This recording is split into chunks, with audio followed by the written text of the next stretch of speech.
Sometimes people will say, I'm bored. Travis, are you bored? Am I bored? You hear the things I say. Do you not realize that those are the things that I let go past the filter? These are the things I let out into the world. The stuff you hear me say is like the fluttering little penguin feather on top of the ginormous iceberg of chaotic thought which resides in my head. It's all a platoon of playful puppies up here. It's a slithering salamander salad up here. It's a crazy clown car of cartoon cannibals in here. No, I'm not ever bored. That sounds amazing. Being bored sounds like a nice little vacation compared to what's happening in here. If anyone else did that to me, it'd be a violation of the Geneva Code. I'm never bored. Having said that, some of the thoughts that I am letting pass the filter, I'm going to share with you now. So let's do a Travis Laughs.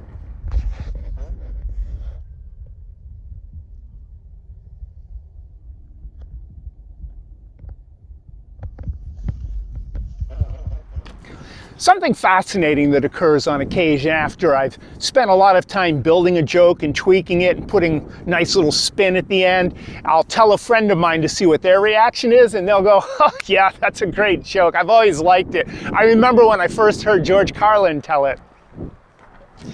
But it does make me think that the only thing that's probably more rewarding than creating something, a piece of artwork or a piece of music or writing, including jokes, is positioning yourself in a position where you can look at what somebody else has created and said, yeah, that doesn't really count. And I'm being critical, but at the same time, that person is creating something. They're creating a sense of sorrow where a moment ago there was a sense of accomplishment. So we all create in our own way. Years and years ago, my friend John said something that I've always remembered. And I'm going to paraphrase a little bit here.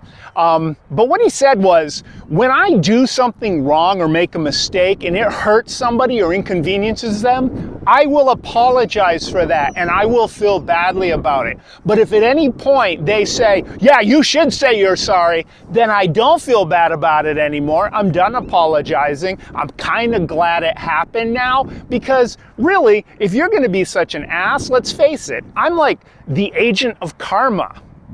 I told you I was going to paraphrase. And that's one of the reasons why I'm really more of a dog person than I am a cat person. Now, this declaration is odd for a number of reasons, not the least of which is I don't own a dog at all, and the house I live in belongs to a cat. But to John's point and why it makes me a dog person, if you apologize to a dog will accept your apology and understand, like, oh, we're going for a walk? Oh, no, buddy, I'm leaving for work. Sorry. Oh, okay. But if you come in the house with your arms full of groceries and a cat's like, brushing, now please, and you say, oh, I'm sorry, I have to go put these groceries down in the kitchen, and then I'll hurry back in here and brush you all afternoon while the ice cream slowly melts and drips off the edge of the table and into the printer. By the time you get back with the brush, the cat will be like, no, desist with that behavior, peasant. I don't want that now. It distracts me from planning my revenge. At which point you might have a thought like, fine, now I'm not sorry. If you're going to be a jerk about it, I'm the agent of karma. Your cat will laugh at you and say, you are a very weak agent of karma. I am karma.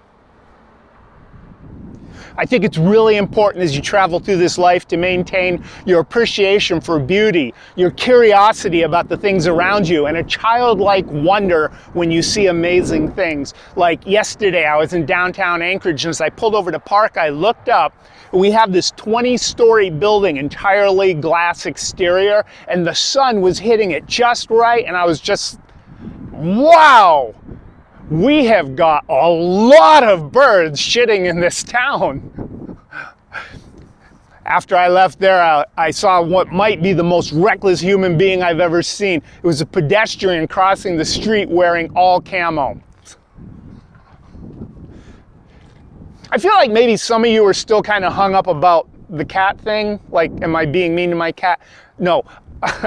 This cat is very well taken care of. It's fine. I would never hurt this cat. All right.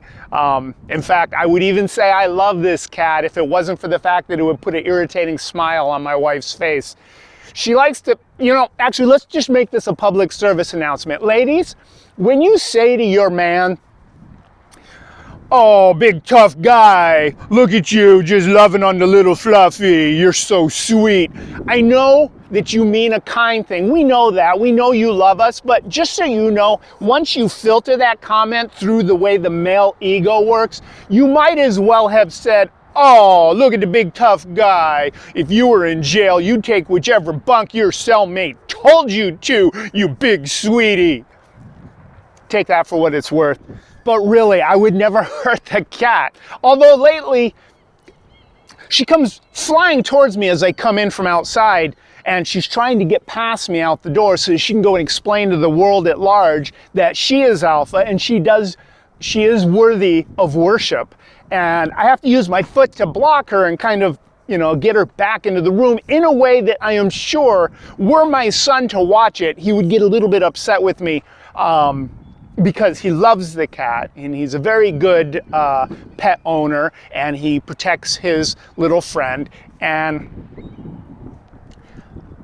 I love this part of our life together because I know ahead are some tumultuous moments, and he's a good kid, so we'll get through them.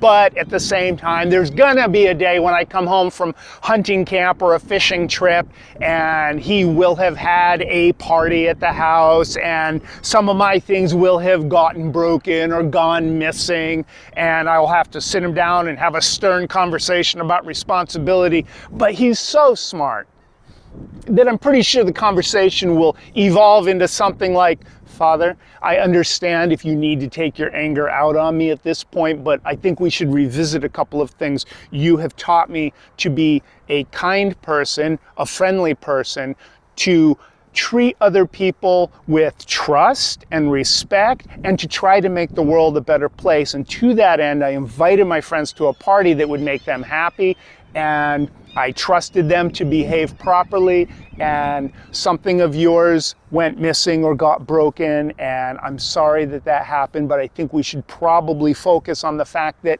there was a communication failure at some point. What you were trying to teach me isn't what I learned, so in many ways I feel like I've kind of become an agent of karma." At which point the little four-feathered creature will come walking into the room and look up at him as if to say, "I did well with this one." Thanks for hanging out, you guys. I have fun doing this. I hope you had fun watching it. Hit like, subscribe if you haven't, and I'll talk to you next time. Thanks a lot.